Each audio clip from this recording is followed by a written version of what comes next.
ሰላም ሰላም ውድ ያየለች ቁምሳ የዩቱብ ፋሚሊ በሙሉ እንደምን አላችሁ? ሁሉ ሰላም ክብር ለእግዚአብሔር ይሁን። እኔ ጋር ሁሉ ሰላም ነው። ዛሬ በአዲስ ቪዲዮ በአዲስ ሀሳብ መጥቻለሁ ወደ እናንተ። ቪዲዮን እስከ መጨረሻ በማዳመጥ ላይክ፣ ሰብስክራይብ በማድረግ ሀሳብ አስተያየታችሁን በኮሜንት ስር አስቀምጡልኝ። ዛሬ እንግዲህ በአዲስ ሀሳብ ነው የመጣሁት ማለት ነው። በስደት ብራችንን ከማባከን የሚያድኑን 5 ወሳኝ ነገሮችን ይዤላችሁ መጥቻለሁ። በስደት ብራችንን ከማባከን የሚያድኑን የሚታደጉን 5 ነገሮችን ይዤላችሁ መጥቻለሁ። ይጠቅማቸዋል ብዬ ያሰብኩትን እኔም ደግሞ የተጠቀምኩበትን ልነግራችሁ መጥቻለሁ ማለት ነው። ቪዲዮውን እስከ መጨረሻ ካዳመጣችሁ ትጠቀሙበታላችሁ። ስለዚህ ቪዲዮውን እስከ መጨረሻ በማዳመጥ የምናገረውን በተግባር ላይ በማዋል ተጠቃሚዎች እንድትሆኑ ነው ማለት ነው። እንግዲህ በስደት ብራችንን ከማባከን የሚታደጉን ነገሮች አንደኛ ነገር ምንድነው?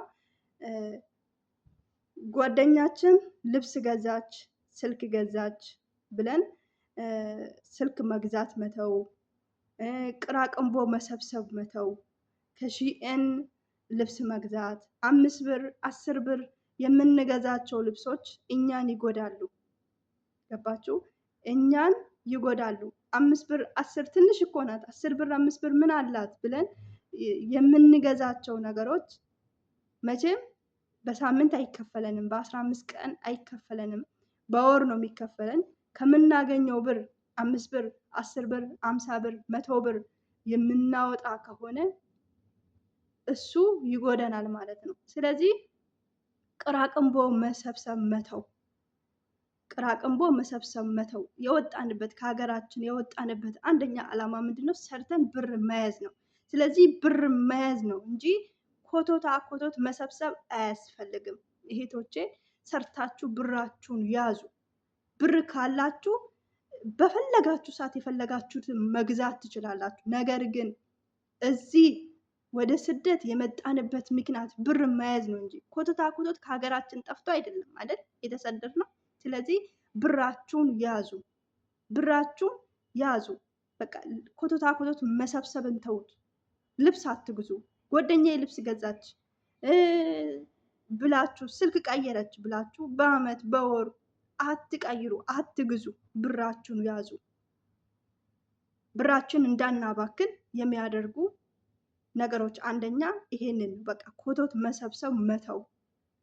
ሁለተኛ ለቤተሰቦቻችን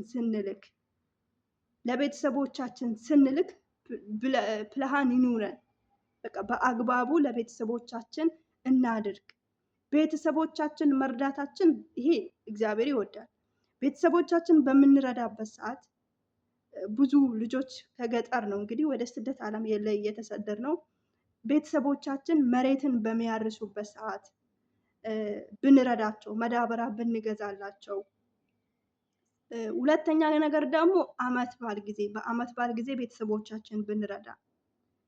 ሶስተኛ ጊዜ ደግሞ እንግዲህ የሰው ልጅ ስጋ ለባሽ እስከሆነ ድረስ እዚህ ምድር ላይ እስከሚንቀሳቀስ ድረስ ይታመማል ሰው ማለት ነው። በሚታመሙበት ሰዓት ብንረዳቸው ከእግዚአብሔር ዘንድም እንባረካለን፣ ቤተሰቦቻችንም ይባርኩናል። በችግራቸው ጊዜ ብንደርስላቸው ቤተሰቦቻችን ይባርኩናል። በቃ በዚህ እናግዛቸው። እህልን በሚዘሩበት ሰዓት፣ በአመት በዓል ጊዜ፣ በታመሙ ሰዓት ቤተሰቦቻችንን እንርዳ። ዝም ብለን ግን ወር በወር 10,000 15,000 20,000 ከደሞዛችን ቆርጠን የምናግዛቸው ከሆነ ቤተሰቦቻችን ይህንን ብር እንደ ቀልድ እንደምናገኝ ነው የሚገምቱንና የሚያስቡት ማለት ነው። ምንም እንደማንቸገር በቃ ብር እኛ ገበሽ እንደሆነ ነው የሚያስቡት።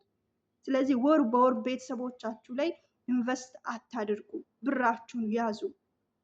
ለወንድሜ፣ ለእናቴ፣ ለእህቴ፣ ለአጎቴ ወንድሞቻችሁም ወጥቶ ይስሩ።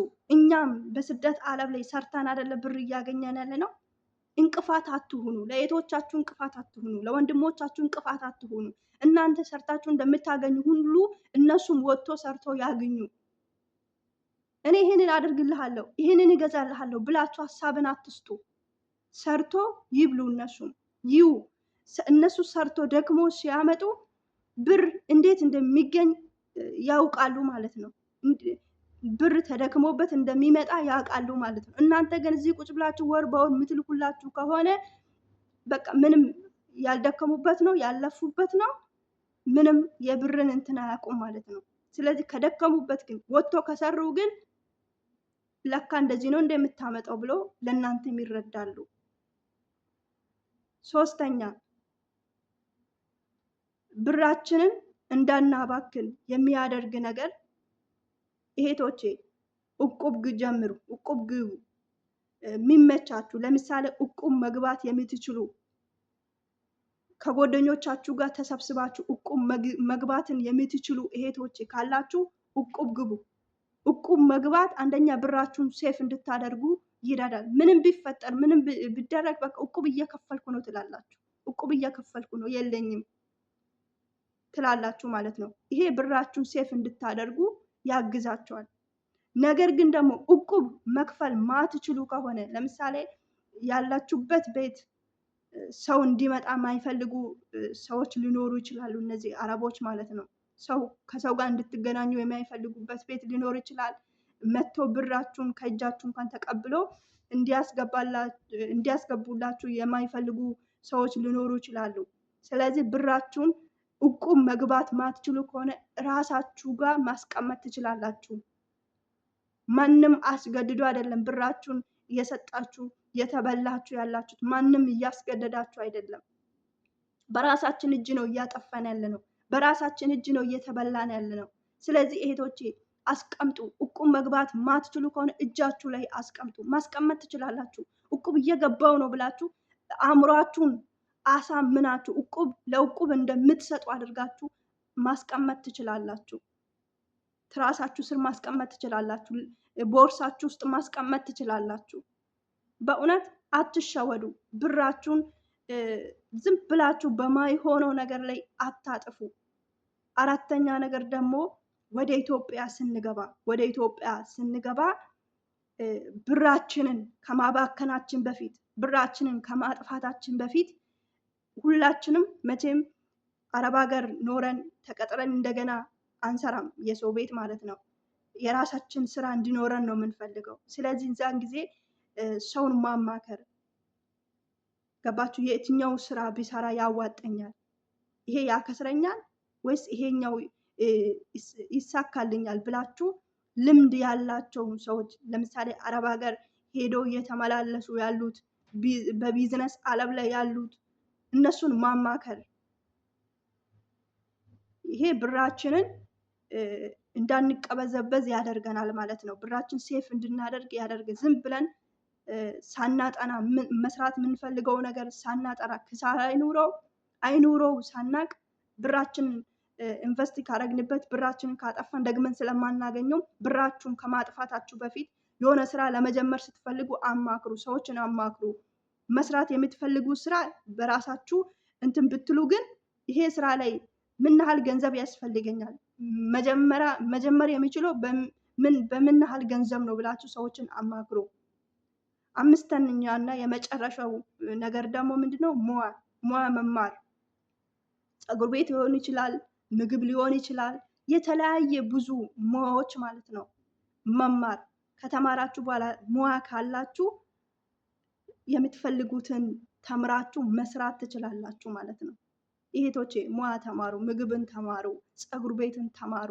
በእውነት ብዙ ሰውን እያበላ ያለው ተምሮ በተማረው ስሰራ ውጤት እያገኘበት ነው። ስለዚህ ተማሩ። ቅንድብ እንዴት እንደሚቀነደብ፣ ጥፍር እንዴት እንደሚሰራ፣ ምግብ እንዴት እንደሚሰራ ይህንን ከተማራችሁ በኋላ ስራ ስትሰሩ ውጤታማ ትሆናላችሁ፣ ትርፋማ ትሆናላችሁ። ይሄ ሁሉ ብራችንን ያለ አግባብ እንዳናወጣ፣ እንዳንከስር፣ እንዳንበላ ያደርጋል ማለት ነው። ትጠቀማላችሁ ብዬ ስላሰብኩት ነው ወደ እናንተ ያመጣሁት። ኮቶትም መለቃቀምን ተው። ጓደኛዬ ልብስ ገዛች ብላችሁ ልብስ መግዛትን ተው። ለቤተሰብ ያለ አግባብ አትላኩ። ብራችሁን ከቻላችሁ ቁብ ግቡበት፣ ካልቻላችሁ ራሳችሁ ጋር አስቀምጡ።